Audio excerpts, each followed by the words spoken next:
회장님, 오늘은 저 시계 차지 마세요.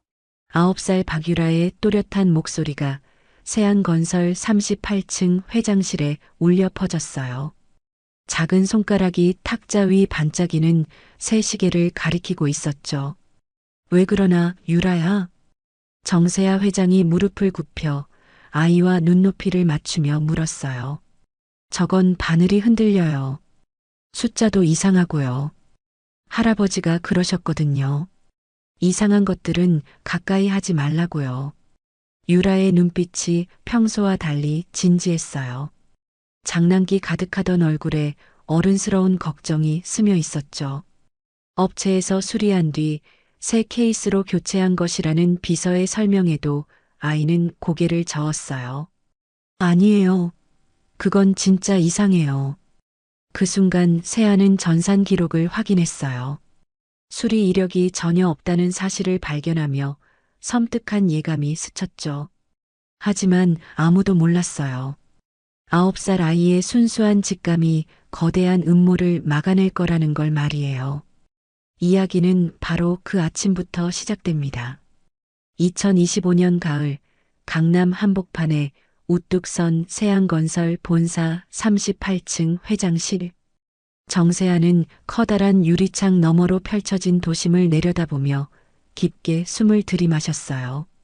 66세의 나이에도 여전히 곧게 뻗은 어깨와 날카로운 눈빛은 30년간 이 회사를 이끌어온 그의 기계를 보여주고 있었죠. 오늘은 특별한 날이었어요. 은퇴 전 마지막 대규모 재개발 계획 발표를 앞두고 있거든요. 서울 강동구 일대를 완전히 바꿔놓을 이 프로젝트는 그가 평생 꿈꿔온 도시 재생의 완성판이었어요. 성공하면 세안건설은 명실상부한 업계 1위로 우뚝 설 것이고 그 역시 전설적인 건설업계 거물로 기억될 거예요.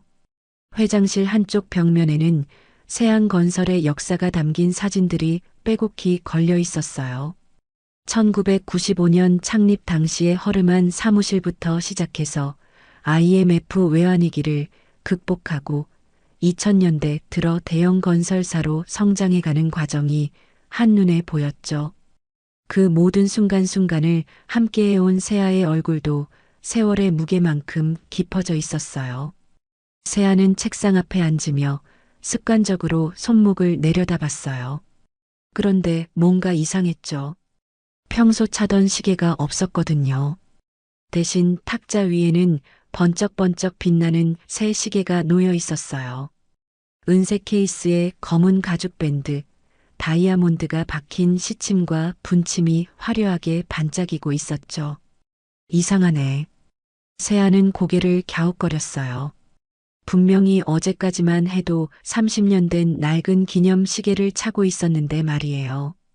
그 시계는 IMF 외환위기 때 회사를 살리기 위해 밤낮 없이 뛰어다니던 시절 직원들이 모금해서 선물해준 소중한 물건이었거든요. 케이스는 낡고 밴드는 해졌지만 그에게는 그 어떤 롤렉스보다 값진 보물이었어요. 문득 회의실 문이 열리며 비서실장 윤상혁이 들어왔어요. 20년 넘게 세아를 보좌해온 그는 회장의 사소한 습관까지 꿰뚫고 있는 믿음직한 부하였죠. 회장님, 10분 후 기자간담회 시작됩니다. 상혁 씨, 내 시계 어디 갔나요? 세아의 질문에 윤상혁은 잠시 망설이는 기색을 보였어요. 그러더니 탁자 위에 새 시계를 가리키며 설명했죠. 아, 그거요? 어제 저녁에 시계 수리업체에서 가져갔다가 아침에 새 케이스로 교체해서 돌려줬어요. 기존 것이 너무 낡아서 품위에 맞지 않는다고 하더라고요. 윤상혁의 설명은 그럴듯했지만 어딘가 어색했어요. 세아는 그 시계를 한 번도 수리 맡긴 적이 없었거든요. 그런데 갑자기 누가 수리를 했다는 거죠? 바로 그때 복도에서 작은 발걸음 소리가 들려왔어요. 청소부 하만식의 손녀 박유라가 호기심 어린 눈으로 회장실을 들여다보고 있었어요.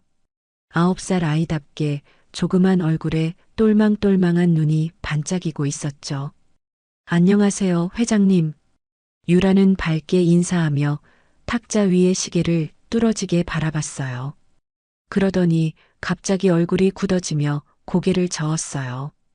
회장님, 오늘은 저 시계 차지 마세요. 세아는 아이의 돌발적인 말에 피식 웃음이 나왔어요. 아무리 총명한 아이라지만 9살짜리가 뭘 안다고 그런 말을 하는 걸까요? 왜 그러나, 유라야? 저건 바늘이 흔들려요. 숫자도 이상하고요. 유라는 작은 손가락으로 시계를 가리키며 진지하게 말했어요. 아이의 눈빛이 평소와 달리 심각해 보였죠. 마치 뭔가 위험한 걸 감지한 것 같았어요. 어떻게 이상하다는 거지? 바늘이 똑바로 안 가고 떨어요. 그리고 12시 숫자가 조금 비뚤어졌어요. 세아는 시계를 가까이 들고 자세히 살펴봤어요. 언뜻 보기에는 완벽해 보이는 고급 시계였지만 유라 말대로 자세히 보니 뭔가 어색한 부분들이 눈에 띄었어요. 초침이 미세하게 떨리고 있었고 12시 숫자가 정말로 살짝 기울어져 있었거든요. 이상하네요, 상혁 씨. 수리업체 이름이 뭔가요? 그게 정확한 업체명은 제가 확인해 보겠습니다. 윤상혁의 목소리에 살짝 당황스러운 기색이 스쳤어요. 평소 꼼꼼하기로 유명한 그가 업체명도 모른다는 게 이상했죠. 세아는 컴퓨터를 켜고 회사 전산 시스템에 접속했어요. 시계 수리 관련 지출이나 업무 기록이 있는지 확인해 보려고요. 하지만 아무리 찾아봐도 관련 기록은 전혀 없었어요. 어제 저녁이나 오늘 아침에 그런 업체가 출입한 기록도 없었고요. 상혁 씨, 수리 기록이 전산에 없는데요? 아, 그건 제가 개인적으로 처리한 거라서. 개인적으로요? 세아의 목소리에 의구심이 담겼어요. 회장 개인 물품이라고 해도 회사 내에서 이뤄진 일은 반드시 기록을 남기는 게 원칙이었거든요. 더욱이 외부 업체의 출입은 보안상 엄격하게 관리되고 있었고요. 유라는 여전히 시계를 경계하는 눈빛으로 바라보고 있었어요. 아이의 직감이 틀린 적은 거의 없었거든요. 지난달에도 엘리베이터 고장을 미리 예감해서 모든 사람들이 계단을 이용하게 만들었었죠. 할아버지가 그러셨어요. 이상한 것들은 가까이 하지 말라고요. 유라의 말이 세아의 마음에 묘한 울림을 주었어요. 하만식 아저씨는 30년 넘게 이 회사를 지켜온 산 증인이었거든요. 그의 경험과 직감을 무시할 수는 없었어요.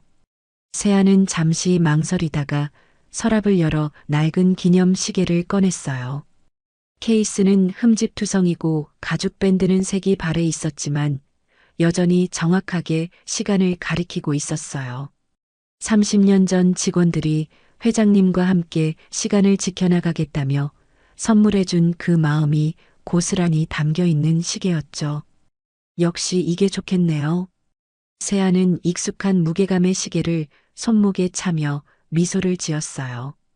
새 시계가 아무리 화려해도 이 낡은 시계만큼 편안한 건 없었거든요.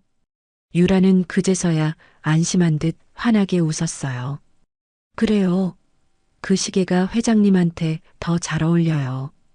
회의실 문 앞에서 대기하고 있던 임원들의 목소리가 들려왔어요. 곧 시작될 기자간담회를 위해 모든 준비가 끝났다는 신호였죠. 세아는 유라의 작은 어깨를 다독이며 일어섰어요.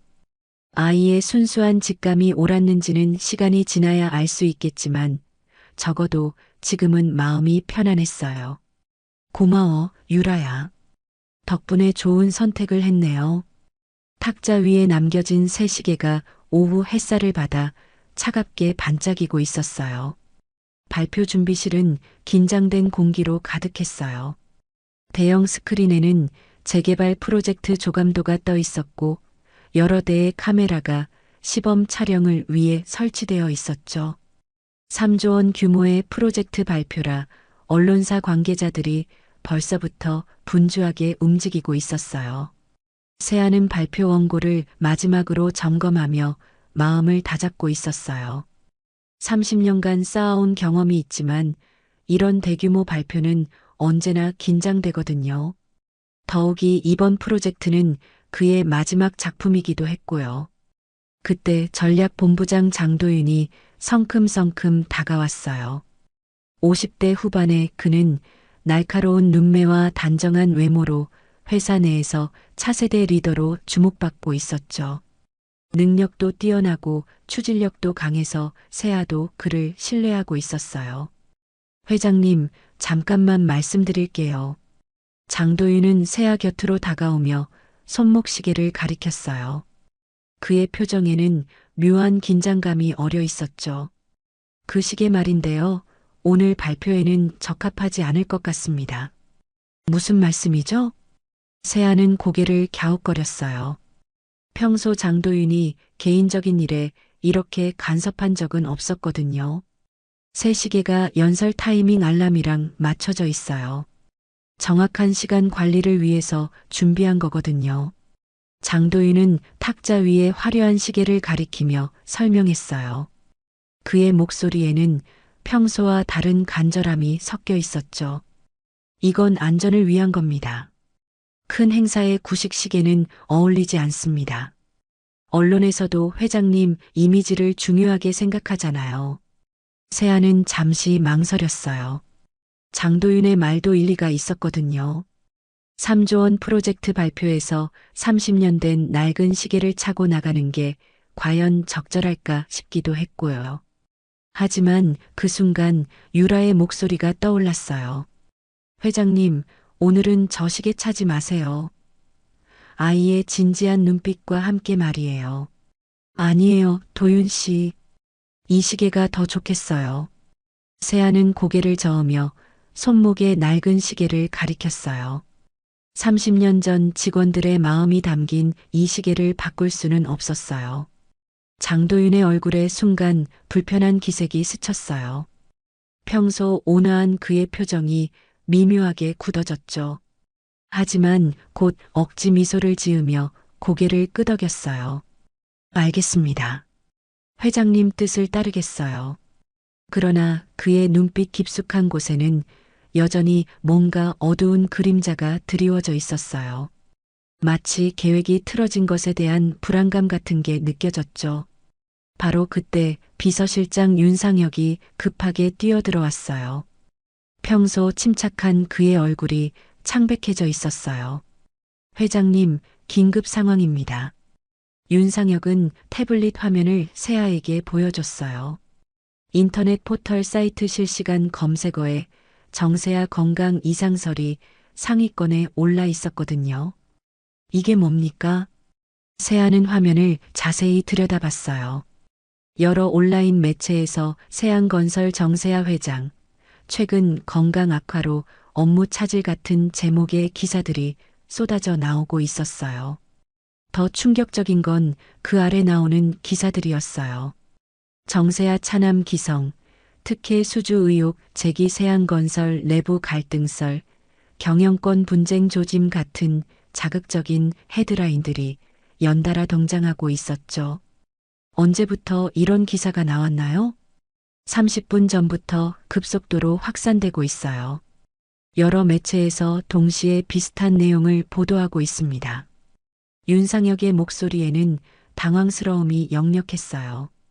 이런 대규모 발표를 앞두고 갑자기 터진 스캔들이었거든요. 세아는 기사 내용을 자세히 읽어봤어요. 대부분이 익명의 제보나 추측성 내용이었지만 묘하게 구체적인 정보들이 섞여 있었어요. 마치 내부 사정을 잘 아는 누군가가 흘린 것 같았죠. 기자들한테 해명 자료 보냈나요? 지금 준비 중인데요. 워낙 갑작스럽게 터진 일이라. 윤상혁이 말을 마치기도 전에 세아의 휴대폰이 연달아 울렸어요. 여러 언론사 기자들과 업계 관계자들이 확인 전화를 걸어오는 거였죠. 회장님, 지금 발표 연기하는 게 어떨까요? 장도윤이 조심스럽게 의견을 냈어요. 그의 목소리에는 걱정스러운 기색이 역력했지만 어딘가 계산적인 느낌도 들었어요. 아니에요. 예정대로 진행하겠어요. 세아는 단호하게 말했어요. 이런 때일수록 흔들리면 안 된다는 게 그의 신념이었거든요. 하지만 마음 한편으로는 불안감이 커져가고 있었어요. 이런 대규모 네거티브 기사가 갑자기 터지는 건 우연이 아니었거든요. 누군가 의도적으로 준비한 것 같았어요. 세아는 발표장 창문으로 다가가 밖을 내려다봤어요. 저 멀리 강동구 재개발 현장이 보였어요. 크레인들이 분주하게 움직이며 새로운 도시를 만들어가고 있었죠. 그 모든 걸 이루기 위해 그가 얼마나 많은 노력을 했는지 아무도 모를 거예요. 이상하네요. 정말 이상해. 세아는 속으로 중얼거렸어요. 오늘 아침부터 계속 이상한 일들이 일어나고 있었거든요. 갑자기 나타난 새 시계, 유라의 경고, 그리고 지금의 언론 공격까지. 회장님, 발표 5분 전입니다. 윤상혁이 시간을 알려줬어요. 이제 정말 결정을 내려야 할 때였어요. 이 모든 악재를 뚫고 발표를 강행할 것인지 아니면 연기할 것인지. 세아는 손목에 낡은 시계를 내려다봤어요. 30년 전 직원들과 나눈 약속이 떠올랐어요. 어떤 어려움이 와도 함께 이겨내겠다는 그 다짐 말이에요. 예정대로 갑니다. 세아는 돌아서며 단호하게 말했어요. 장도윤의 얼굴에 잠시 실망스러운 표정이 스쳤지만 곧 다시 평상시의 모습으로 돌아왔어요. 준비실 밖에서는 기자들의 웅성거리는 소리가 들려왔어요. 아마 금방 터진 스캔들 때문에 더욱 관심이 높아진 것 같았어요. 세아는 정장을 가다듬으며 마지막 점검을 했어요. 그런데 거울에 비친 자신의 모습을 보니 평소보다 피곤해 보였어요. 스트레스 때문인지 얼굴에 그늘이 드리워져 있었죠. 이건 단순한 일이 아니야. 세아는 속으로 확신했어요. 오늘 벌어진 모든 일들이 우연의 일치일 리 없었거든요. 누군가 치밀하게 계획한 일이 분명했어요. 문제는 그게 누구인지, 그리고 진짜 목적이 뭔지 알 수 없다는 거였어요. 하지만 지금은 발표에 집중해야 했어요. 30년간 준비해온 마지막 프로젝트를 성공시키는 게 우선이었거든요. 세아는 깊게 숨을 들이마시며 발표장 문을 향해 걸어갔어요. 그의 등 뒤로 장도윤이 복잡한 표정으로 따라오고 있었어요. 바깥 복도에서는 수십 명의 기자들이 카메라를 들고 대기하고 있었어요. 그들의 시선이 모두 세아에게 집중되어 있었죠. 평소와 다른 긴장감이 공기 중에 맴돌고 있었어요. 발표장 앞 복도에서 세아가 마지막 준비를 하고 있을 때 장도윤이 다시 다가왔어요. 이번에는 평소보다 훨씬 급박한 표정이었죠. 그의 눈빛에는 뭔가 절박한 기색이 어려 있었어요. 회장님, 정말 죄송하지만 한 번만 더 말씀드리고 싶어요. 장도윤은 세아 앞을 막아서며 말했어요. 그의 목소리에는 평소의 공손함보다 강한 의지가 담겨 있었죠. 또 시계 이야기인가요? 세아는 피곤한 표정을 지었어요. 이미 몇 번이나 거절했는데 계속 같은 이야기를 꺼내는 장도윤이 이해되지 않았거든요. 네, 회장님. 기자회견 성공을 위해선 반드시 필요합니다. 장도윤의 말투가 달라져 있었어요. 처음에는 조심스러운 권유였다면 이제는 거의 명령에 가까운 어조였죠. 마치 회장에게 명령하는 듯한 뉘앙스가 묻어 있었어요. 지금 온라인에서 회장님에 대한 악성 루머가 확산되고 있어요. 이런 상황에서 낡은 시계까지 차고 나가면 정말 건강에 문제가 있나 하는 의심만 키우게 될 거예요. 장도윤은 한 걸음 더 다가서며 목소리를 낮췄어요. 그의 표정에는 진심 어린 걱정보다는 뭔가 계산적인 느낌이 강했죠. 새 시계는 단순히 외관상의 문제가 아니에요. 연설 타이밍과 연동되어 있어서 정확한 시간 관리가 가능하거든요. 3조 원 프로젝트 발표에서 실수라도 생기면. 도윤 씨, 세아가 장도윤의 말을 끊었어요. 그의 목소리는 평소보다 낮고 단호했죠.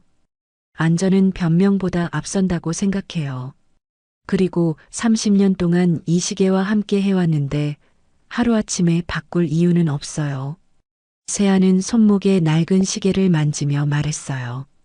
그 순간 장도윤의 얼굴에 순간적으로 짜증스러운 표정이 스쳤어요. 평소 온화한 그의 가면이 잠깐 벗겨진 거였죠. 회장님, 지금이 어떤 상황인지 정말 모르시는 건가요? 장도윤의 목소리가 한층 거칠어졌어요. 이제는 아예 존댓말의 형식만 갖춘 채 반말에 가까운 어조였죠. 언론에서는 회장님 건강설을 기정사실처럼 보도하고 있고 주가는 이미 3% 떨어졌어요. 이런 상황에서 고집만 부리시면 그만하세요. 세아의 목소리에 차가운 기운이 돌았어요. 30년간 회사를 경영해 오면서 이런 식으로 압박을 받아본 적은 처음이었거든요. 도윤 씨, 언제부터 제게 이런 식으로 말하게 되었나요? 장도윤은 잠시 당황한 기색을 보였어요. 자신이 너무 노골적으로 나갔다는 걸 깨달은 거죠. 하지만 곧 억지로 미소를 지으며 고개를 숙였어요. 죄송합니다, 회장님. 너무 급한 마음에. 하지만 그의 눈빛은 전혀 미안해하지 않고 있었어요. 오히려 뭔가 분노에 가까운 감정이 번뜩이고 있었죠. 알겠습니다. 회장님 뜻을 따르겠어요. 장도윤은 씁쓸한 미소를 지으며 한 걸음 물러섰어요. 그러더니 고개를 돌려 복도 끝으로 걸어가기 시작했어요. 그 뒷모습에서 뭔가 위험한 기운이 느껴졌어요. 세아는 장도윤의 뒷모습을 바라보며 불길한 예감을 지울 수 없었어요. 20년 넘게 함께 일해온 부하가 이렇게 달라질 수 있다는 게 믿어지지 않았거든요. 마치 다른 사람이 된 것 같았어요. 그때 복도 한쪽에서 직원들의 웅성거리는 소리가 들려왔어요. 몇 명의 젊은 직원들이 모여서 뭔가 심각한 표정으로 이야기하고 있었죠. 정말 회장님이 쓰러진다는 거야? 인터넷에 그런 기사가 나왔던데. 아, 그래서 오늘 발표도 취소될 수도 있다는 거구나. 직원들의 목소리가 세아의 귀에 들렸어요. 그들은 세아가 가까이 있다는 걸 눈치채지 못한 채 계속 이야기하고 있었죠. 장 본부장님이 그러시던데 이번 기회에 새로운 리더십이 필요하다고. 정말? 그럼 후계자는 누가 될까? 당연히 장 본부장님이지. 실력도 있고 점잖아. 세아는 충격을 받았어요.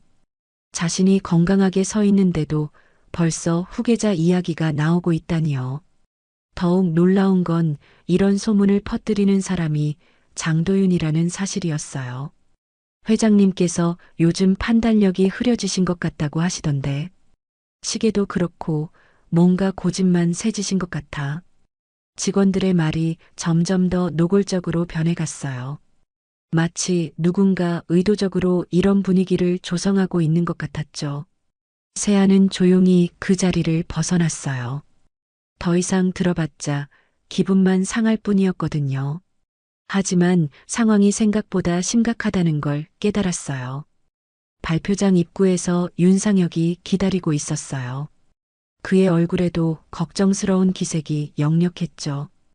회장님, 상황이 더 악화되고 있어요. 윤상혁은 태블릿을 보여주며 말했어요. 실시간 검색어에서 정세아 건강설이 1위로 올라가 있었고 관련 기사들이 계속 쏟아져 나오고 있었어요. 주가도 계속 떨어지고 있고요. 이미 5% 이상 하락했어요. 원인이 뭔가요? 정확하지는 않지만 여러 온라인 커뮤니티에서 동시다발적으로 루머가 확산되고 있어요. 마치 조직적으로 움직이는 것 같아요. 윤상혁의 말에 세아는 더욱 확신했어요. 이 모든 게 우연이 아니라는 걸 말이에요. 상혁 씨, 혹시 회사 내부에서 이런 소문을 퍼뜨리는 사람이 있나요? 그게 몇몇 직원들이 장 본부장님으로부터 들었다는 이야기를 하고 있어요. 윤상혁은 조심스럽게 말했어요. 아무래도 임원을 직접 지목하는 건 부담스러웠거든요. 장도윤이요? 네, 회장님 건강을 걱정한다는 명목으로 여러 사람들에게 이야기하고 있는 것 같아요. 세아는 분노가 치밀어 올랐어요. 자신을 걱정한다는 명목으로 뒤에서 이런 짓을 하고 있었다니요. 그때 발표장 문이 열리며 사회자의 목소리가 들려왔어요. 정세아 세안건설 회장님을 모시겠습니다. 이제 정말 들어가야 할 때였어요. 세아는 정장을 가다듬으며 심호흡을 했어요. 회장님, 정말 괜찮으시겠어요? 윤상혁이 마지막으로 걱정스럽게 물었어요. 괜찮아요. 오히려 이런 상황이 진실을 드러내는데 도움이 될 것 같아요. 세아는 손목에 낡은 시계를 다시 한번 만졌어요. 30년 전 직원들과 나눈 약속을 떠올리며 마음을 다잡았죠. 상혁 씨, 발표가 끝나고 나면 내부 조사를 시작해야겠어요. 무슨 조사 말씀이신가요? 누가 이런 소문을 퍼뜨리고 있는지, 그리고 진짜 목적이 뭔지 알아봐야죠. 세아는 발표장 문을 향해 걸어갔어요. 그의 뒷모습에서는 흔들림 없는 의지가 느껴졌어요. 낡은 시계가 손목에서 조용히 째깍거리고 있었죠. 발표장 안에서는 수십 명의 기자들이 카메라를 들고 대기하고 있었어요. 그들의 시선이 모두 세아에게 집중되었어요. 평소와 다른 날카로운 시선들이었죠. 세아는 연단에 올라서며 객석을 둘러봤어요. 맨 뒤쪽에 장도윤이 서 있는 게 보였어요. 그의 얼굴에는 복잡한 표정이 어려 있었죠. 여러분, 안녕하십니까? 세아는 마이크 앞에 서며 인사했어요. 그의 목소리는 평소와 다름없이 안정되어 있었어요. 하지만 객석에서는 뭔가 어수선한 분위기가 감돌고 있었어요. 기자들이 평소보다 더 공격적인 질문을 준비하고 있는 것 같았죠. 세아는 손목의 시계를 한 번 더 확인했어요. 정확히 오후 2시였어요. 30년간 함께해온 이 시계가 오늘도 정확한 시간을 알려주고 있었어요. 그 순간 세아의 눈빛이 더욱 단단해졌어요. 마치 어떤 어려움이 와도 굴복하지 않겠다는 의지의 표시처럼 말이에요. 서울 강남의 대형 호텔 컨벤션홀은 웅장한 샹들리에가 빛나는 고급스러운 공간이었어요. 천장까지 닿을 듯한 높은 벽면과 붉은 카펫이 깔린 바닥, 그리고 무대를 향해 부채꼴로 배치된 수백 개의 의자들이 장관을 이루고 있었죠. 오늘을 위해 특별히 준비된 이 자리에는 건설업계 주요 인사들과 경제 전문 기자들이 빼곡히 들어차 있었어요. 세아는 단상에 올라서며 객석을 천천히 둘러봤어요. 평소보다 훨씬 많은 사람들이 모여 있었고 그들의 시선이 모두 자신에게 집중되어 있었죠. 대형 스크린에는 세안건설의 로고와 함께 강동구 재개발 프로젝트 발표라는 제목이 떠 있었어요. 여러분, 안녕하십니까? 세안건설 회장 정세아입니다. 세아의 목소리가 마이크를 통해 홀 전체에 울려 퍼졌어요. 그는 평소와 다름없이 차분하고 안정된 어조로 인사말을 시작했죠. 오늘 이 자리에 참석해 주신 모든 분들께 진심으로 감사드립니다. 30년간 꿈꿔온 프로젝트를 여러분과 함께 나눌 수 있어서 그때 객석 앞줄에서 한 기자가 갑자기 손을 번쩍 들었어요. 40대 초반으로 보이는 그는 날카로운 눈빛을 하고 있었고 마치 먹이를 노리는 독수리 같은 인상이었죠. 잠깐만요, 회장님. 기자의 목소리가 홀 안을 가로질렀어요. 예정에 없던 돌발 상황이었죠. 보통은 발표가 끝난 후 질의응답 시간에 질문을 받는 게 원칙이었거든요. 세아는 잠시 당황했지만 침착하게 대응했어요. 네, 말씀하세요. 회장님께서 심장 문제로 은퇴하신다는 보도가 나왔는데 사실입니까? 기자의 질문이 떨어지자 홀 안이 순간 조용해졌어요. 모든 사람들의 시선이 세아에게 더욱 집중되었죠. 다른 기자들도 펜을 들고 메모할 준비를 하고 있었어요. 그런 사실은 없습니다. 저는 건강하게. 그럼 최근 회사 경영에서 손을 떼고 계신 이유는 뭔가요? 차남 기성 이사가 실질적인 경영을 담당하고 있다는 얘기도 있는데요. 또 다른 기자가 끼어들었어요. 이번에는 더욱 공격적인 질문이었죠. 마치 미리 짜고 온 것처럼 연달아 질문이 쏟아졌어요. 세아는 깊게 숨을 들이마셨어요. 강한 조명이 얼굴을 비추고 있어서 눈이 부셨거든요. 갑자기 목이 말라오고 가슴이 답답해지기 시작했어요. 회장님, 대답해 주세요. 건강 문제가 정말 없으시다면 왜 말씀을 안 하시는 거죠? 기자들의 질문이 계속 이어졌어요. 마치 몰아세우기라도 하는 듯한 분위기였죠. 평소 정중했던 기자회견과는 완전히 다른 모습이었어요. 그 순간 세아에게 갑작스런 어지럼증이 찾아왔어요. 강한 조명과 쏟아지는 질문들, 그리고 예상치 못한 압박감이 한꺼번에 몰려온 거였죠. 66세의 나이에 이런 스트레스는 쉽게 감당하기 어려웠어요. 세아는 연단을 붙잡으며 균형을 잡으려 했어요. 하지만 그 모습이 고스란히 여러 대의 카메라에 포착되었죠. 플래시가 연달아 터지며 그의 흔들리는 모습을 담아냈어요. 회장이 쓰러졌다. 누군가 외치는 소리가 들렸어요. 그 순간 홀 안이 술렁이기 시작했어요. 기자들은 더욱 활발하게 셔터를 눌러댔고 업계 인사들도 웅성거리며 일어섰어요. 세아는 의자를 찾아 천천히 앉았어요. 잠시 휴식을 취하며 정신을 차리려고 했죠. 하지만 이미 그의 모습은 수십 대의 카메라와 스마트폰에 담겨 있었어요. 객석 뒤쪽에서는 세안건설 이사회 임원들이 긴급히 모여 속삭이고 있었어요. 그들의 표정에는 당황스러움과 함께 뭔가 계산적인 기색도 보였죠. 이거 완전히 끝났네. 주가 어떻게 될지 뻔하잖아. 회장을 내려야 하는 거 아니야? 임원들의 속삭임이 점점 더 노골적으로 변했어요. 마치 이 순간을 기다렸다는 듯한 반응이었죠. 실제로 홀 밖에서는 벌써 온라인 뉴스가 터지고 있었어요. 세안건설 정세아 회장, 기자회견 중 쓰러져 건강 이상설 현실로 같은 제목의 기사들이 실시간으로 올라오고 있었거든요.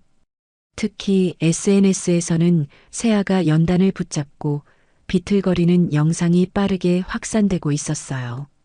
짧은 몇 초의 영상이었지만 마치 심각한 건강 문제가 있는 것처럼 편집되어 퍼지고 있었죠. 증권가에서는 즉시 반응이 나타났어요. 세안건설 주가가 개장 이후 계속 하락하더니 이 영상이 퍼지자 순식간에 급락하기 시작했어요. 하한가까지는 아니어도 이미 10% 가까이 떨어진 상태였죠. 회장님, 괜찮으세요? 윤상혁이 급하게 단상으로 올라와 세아를 부축했어요. 그의 얼굴에는 진심 어린 걱정이 가득했죠. 괜찮아요. 잠시 어지러웠을 뿐이에요. 세아는 일어서려 했지만 다리에 힘이 들어가지 않았어요. 스트레스와 충격이 생각보다 컸거든요. 회장님, 병원으로 가시는 게 아니에요. 발표를 계속해야 해요. 세아는 고집스럽게 말했어요. 하지만 이미 홀 안의 분위기는 완전히 바뀌어 있었어요. 기자들은 발표 내용보다 세아의 건강 상태에만 관심을 보이고 있었죠. 회장님, 정말 건강에 문제 없으시다면 서서 발표해 주세요. 지금 상태로는 3조 원 프로젝트를 제대로 이끌 수 있을까요? 기자들의 질문이 더욱 매서워졌어요. 이제는 아예 도발에 가까운 수준이었죠. 객석 맨 뒤에 서 있던 장도윤의 얼굴에는 묘한 미소가 떠올랐어요. 마치 자신의 계획이 성공적으로 진행되고 있다는 듯한 표정이었죠. 세아는 그 모든 시선들을 느끼며 절망감에 빠져들었어요. 30년간 쌓아온 신뢰와 명성이 단 몇 분 만에 무너져 내리고 있었거든요. 더욱 괴로운 건 이 모든 게 조작된 상황이라는 걸 알면서도 증명할 방법이 없다는 거였어요. 이럴 수는 없어. 세아는 속으로 중얼거렸어요. 하지만 현실은 냉혹했어요. 이미 수백 명의 사람들이 그의 무너지는 모습을 목격했고 그 영상은 전국으로 퍼져나가고 있었거든요. 그때 손목에 낡은 시계가 눈에 들어왔어요. 30년 전 직원들이 선물해준 그 시계는 여전히 정확하게 시간을 가리키고 있었어요. 마치 포기하지 말라고 말하는 것 같았죠. 세아는 천천히 일어섰어요. 비틀거리긴 했지만 두 발로 서는데 성공했어요. 그리고 마이크 앞으로 다가갔죠. 여러분, 세아의 목소리가 다시 홀 안에 울려 퍼졌어요. 이번에는 평소보다 더 강한 의지가 담겨 있었어요. 저는 분명히 말씀드리겠습니다. 건강에 아무 문제 없습니다. 홀 안이 다시 조용해졌어요. 모든 사람들이 세아의 다음 말을 기다리고 있었죠.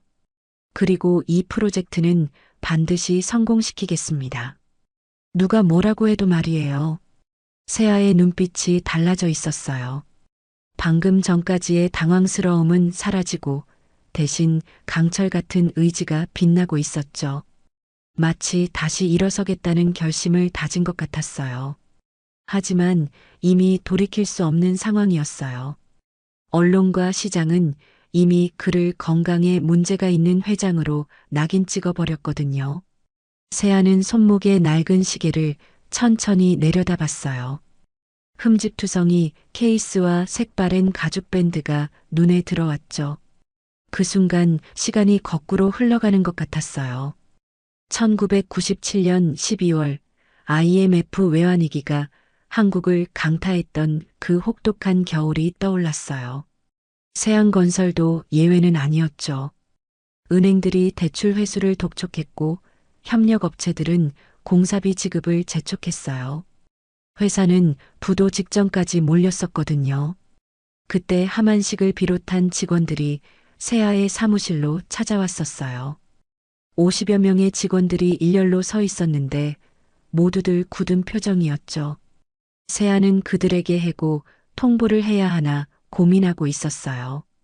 회장님, 저희가 먼저 말씀드리고 싶은 게 있어요. 하만식이 대표로 나서며 봉투 하나를 내밀었어요. 그 안에는 전 직원들이 자발적으로 반납한 퇴직금과 월급이 들어 있었어요. 끝까지 같이 가겠습니다. 회장님과 함께 이 어려움을 이겨내겠어요. 직원들의 눈에는 절망이 아니라 희망이 빛나고 있었어요. 그 순간 세아는 울컥했었죠. 이런 직원들을 어떻게 포기할 수 있겠어요? 그리고 크리스마스 이브 직원들이 다시 모였어요.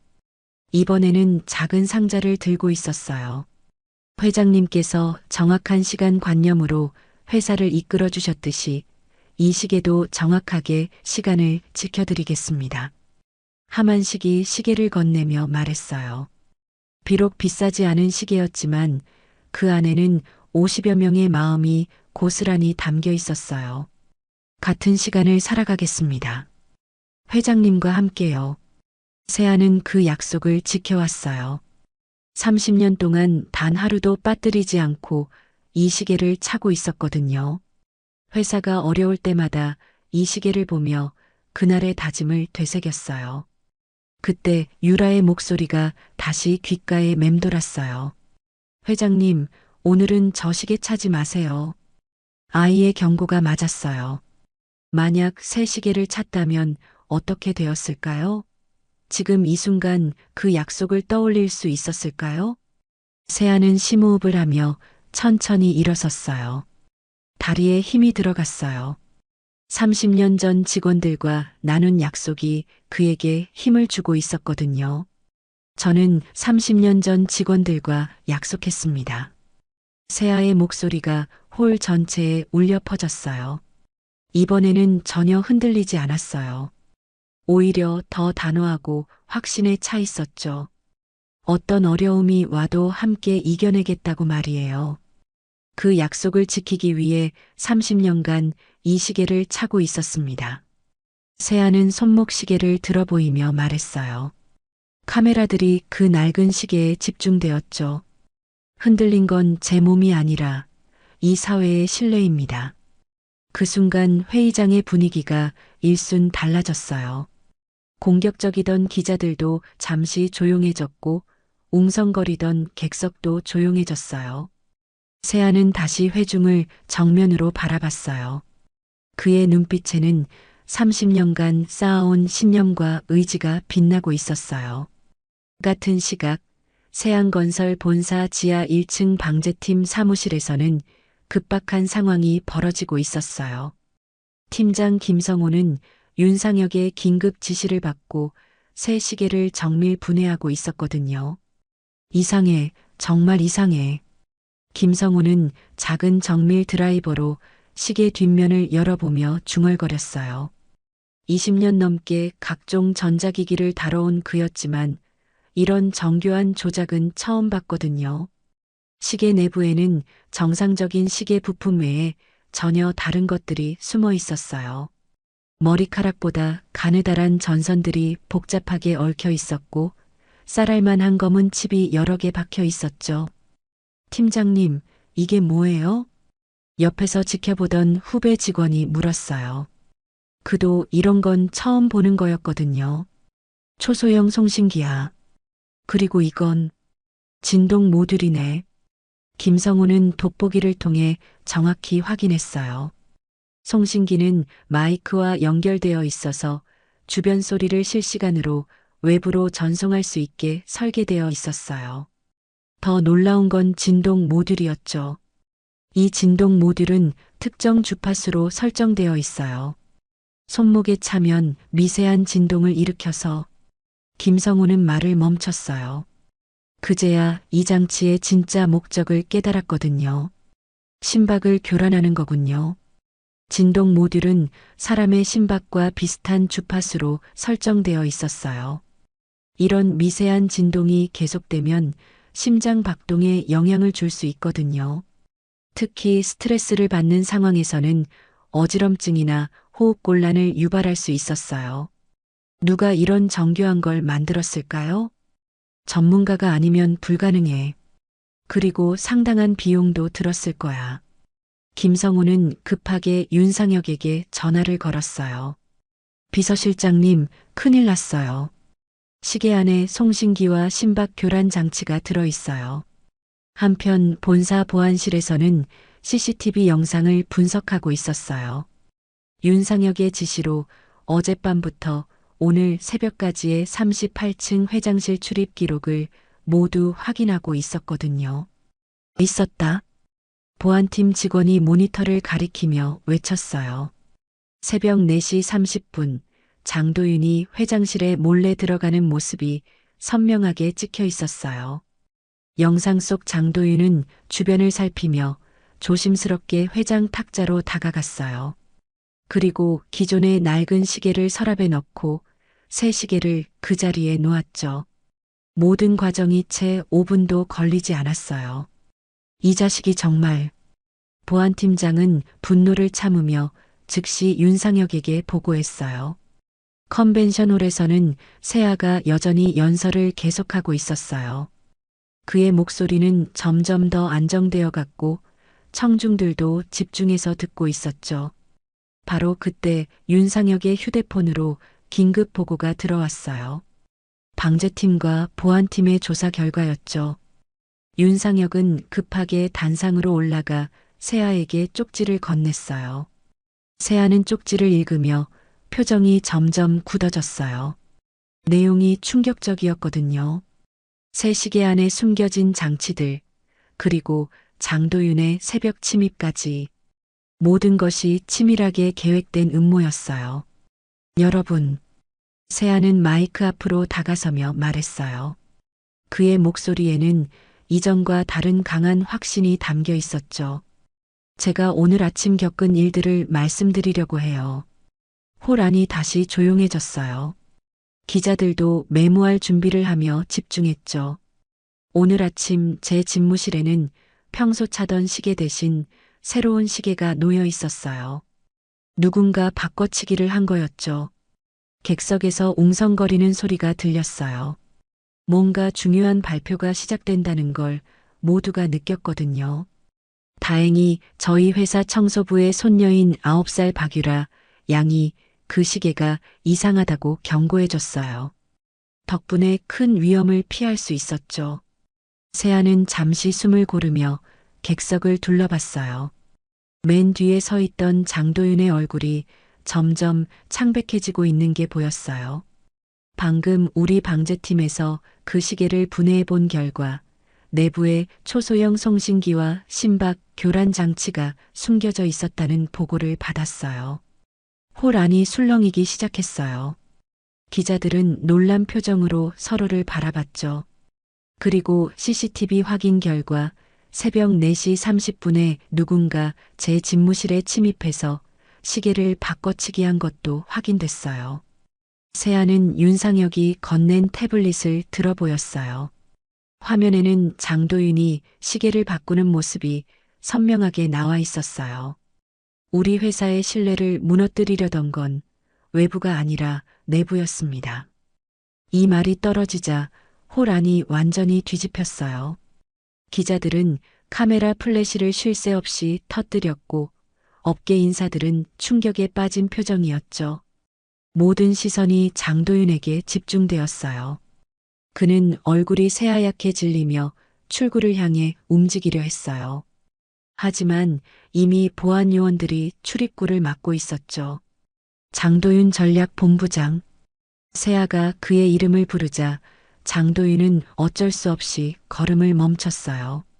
그의 등에는 식은땀이 흘러내리고 있었어요. 뭔가 할 말이 있지 않나요? 세아의 목소리는 차갑고 단호했어요. 30년간 신뢰했던 부하의 배신에 대한 분노가 담겨 있었죠. 장도윤은 천천히 돌아섰어요. 그의 얼굴에는 더 이상 평소의 온화함이 없었어요. 대신 추악한 본성이 드러나고 있었죠. 증거가 뭐 있다고 그러세요? 장도윤은 마지막까지 발뺌을 시도했어요. 하지만 그의 목소리는 이미 떨리고 있었어요. CCTV 영상이 증거 아닌가요? 그리고 당신이 새벽에 침입한 시간대의 보안 기록도 모두 남아 있어요. 윤상혁이 나서서 증거들을 하나씩 제시했어요. 장도윤의 얼굴은 점점 더 절망적으로 변해갔어요. 기자들은 이 반전 드라마에 완전히 빠져들었어요. 평범한 기자회견이 이런 스캔들의 현장이 될 줄은 꿈에도 몰랐거든요. 그럼 누가 시켰는지도 말해주세요. 한 기자가 질문했어요. 장도윤 혼자서 이런 정교한 계획을 세울 수는 없었거든요. 장도윤은 입술을 굳게 다물고 아무 말도 하지 않았어요. 하지만 그의 시선이 잠깐 객석 한쪽을 향했어요. 거기에는 기성과 은자가 앉아 있었죠. 세아는 그 시선을 놓치지 않았어요. 이제 진짜 배우가 누구인지 알 것 같았거든요. 컨벤션 홀에서의 충격적인 폭로가 끝난 지 3시간 후 세안건설 본사 38층 이사회실에는 긴급 소집된 이사진들이 모여 있었어요. 평소와 달리 무거운 분위기가 회의실을 지배하고 있었죠. 긴 타원형 테이블을 둘러싼 12명의 이사들 얼굴에는 충격과 당황스러움이 역력했어요. 세아는 회의실 맨 앞자리에 앉아 침착하게 상황을 정리하고 있었어요. 그의 손목에는 여전히 30년 된 낡은 시계가 차여 있었고 그 시계는 정확히 오후 6시를 가리키고 있었죠. 장도윤 전략본부장은 즉시 직무정지 처분합니다. 세아의 선언에 이사회실이 조용해졌어요. 몇 시간 전까지만 해도 차세대 리더로 거론되던 인물이 하루아침에 배신자로 낙인 찍힌 거였죠. 윤상혁이 준비한 자료를 이사들에게 배포했어요. 그 안에는 시계 내부에서 발견된 장치들의 사진과 CCTV 영상, 캡처, 그리고 장도윤의 최근 금융거래 내역까지 포함되어 있었어요. 외부 펀드와의 공모 정황도 확인됐습니다. 윤상혁의 보고가 계속되었어요. 장도윤은 지난 3개월간 해외 투기 자본으로부터 상당한 돈을 받았던 거예요. 그 대가로 세양건설 내부 정보를 제공하고 경영권 불안을 조성하기로 약속했던 거죠. 검찰 수사도 의뢰할 예정입니다. 이는 단순한 내부 갈등이 아니라 명백한 범죄 행위거든요. 이사 중 한 명이 고개를 들었어요. 평소 장도윤과 가까웠던 김재현 이사였죠. 회장님, 정말 충격적입니다. 그런 사람인 줄 몰랐어요. 저희도 마찬가지예요. 세아는 차분하게 대답했어요. 배신감보다는 안타까움이 더 컸거든요. 20년 넘게 함께 일한 동료였으니까요. 하지만 이번 일로 깨달은 게 있어요. 세아는 일어서서 창밖을 바라보며 말했어요. 저 멀리 강동구 재개발 현장이 보였어요. 크레인들이 여전히 분주하게 움직이고 있었죠. 건물은 철근과 콘크리트가 아니라 실내로 세우는 것이라는 걸 말이에요. 이사들 중 일부는 고개를 떨궜어요. 평소 장도윤의 말에 동조했던 사람들이었죠. 자신들도 모르게 음모에 휘말릴 뻔했다는 걸 깨달은 거예요. 하지만 다른 이사들은 박수를 치기 시작했어요. 먼저 하만식과 오랜 인연이 있던 노조 출신 이사 박영수가 일어섰어요. 회장님이 옳습니다. 30년간 이 회사를 지켜온 건 바로 그 신뢰였어요. 박수가 점점 커졌어요. 이사들 대부분이 세아의 리더십을 다시 인정하는 분위기였죠. 바로 그때 회의실 문이 열리며 계약사 측 대표 로버트 존슨이 들어왔어요. 50대 중반의 그는 오늘 오후 컨벤션홀에서 모든 상황을 지켜본 사람이었어요. 세아 회장님. 로버트는 세아에게 다가가 손을 꼭 잡았어요. 그의 표정에는 존경심이 역력했어요. 오늘 보여주신 리스크 대응 능력이 정말 탁월했습니다. 이런 위기 상황에서도 냉정하게 진실을 밝혀내시다니요. 로버트의 말에 이사들이 관심을 보였어요. 3조 원 프로젝트의 핵심 파트너였거든요. 사실 저희 본사에서는 오늘 사건 때문에 계약 조건을 재검토하라는 지시가 내려왔어요. 이사들의 얼굴이 긴장으로 굳어졌어요. 혹시 계약이 취소되는 건 아닌지 걱정됐거든요. 하지만 제가 본사에 강력히 건의했습니다. 이런 리더십을 가진 회사와 함께 일해야 한다고 말이에요. 로버트는 서류 가방에서 새로운 계약서를 꺼냈어요. 계약 조건을 상향 조정하겠습니다. 투자 규모도 20% 늘리고 세양건설의 자율성도 더 보장해드리겠어요. 이사회실에 안도의 한숨이 돌았어요. 최악의 상황이 오히려 최고의 결과로 바뀐 거였죠. 감사합니다. 로버트 대표님.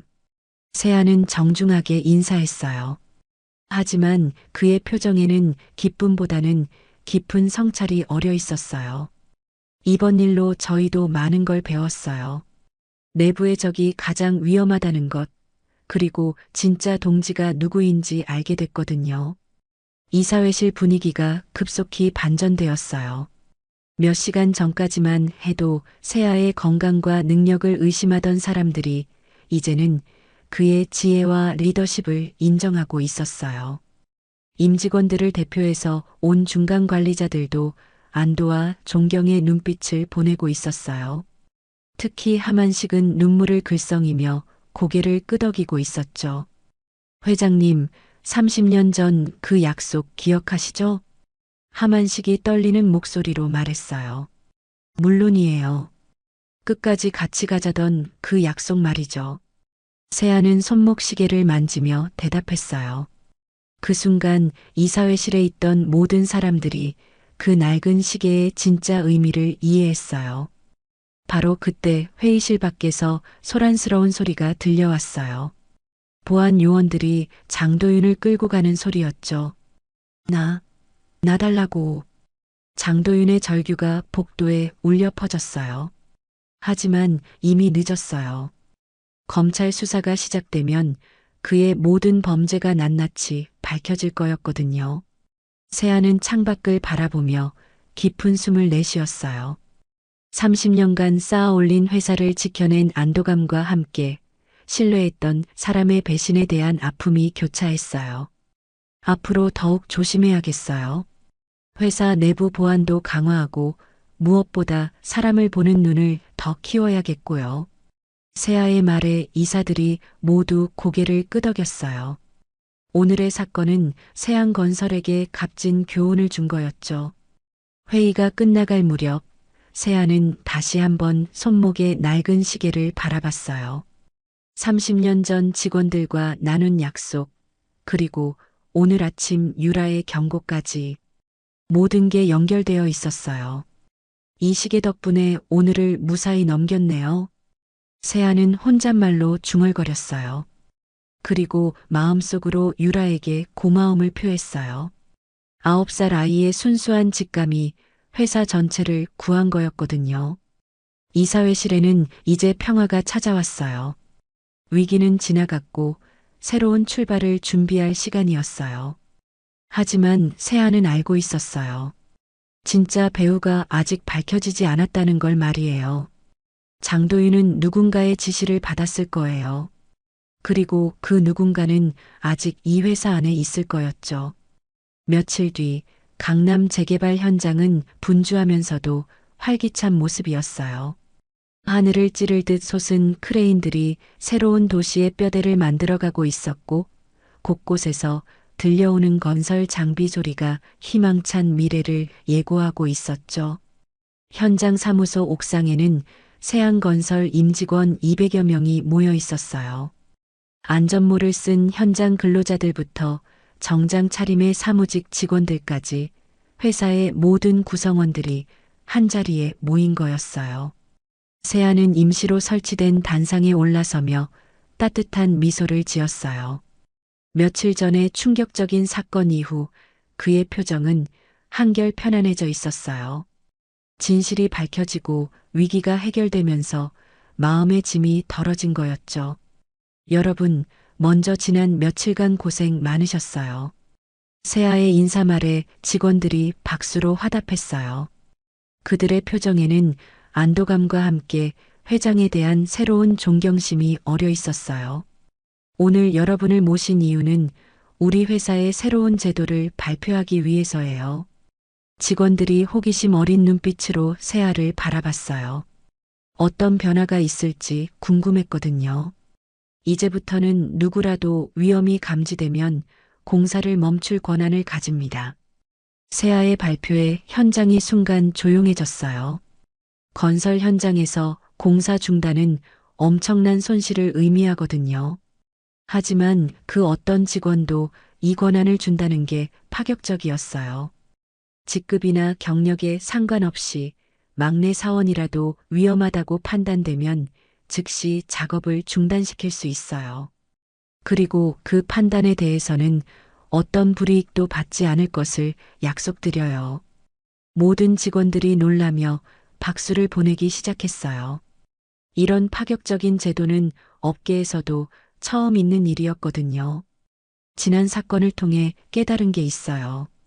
가장 작은 목소리가 때로는 가장 큰 진실을 담고 있다는 것 말이에요. 세아는 객석 앞줄에 앉아 있는 박유라를 바라보며 말했어요. 9살 아이는 새하얀 원피스를 입고 할아버지 하만식 옆에 앉아 있었어요. 오늘 특별한 표창을 드리고 싶은 분이 있어요.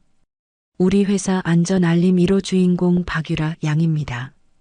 유라는 부끄러워하며 할아버지의 손을 잡고 단상으로 올라왔어요.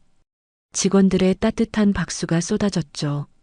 유라 양의 용기 있는 경고 덕분에 우리 모두가 큰 위험에서 벗어날 수 있었어요.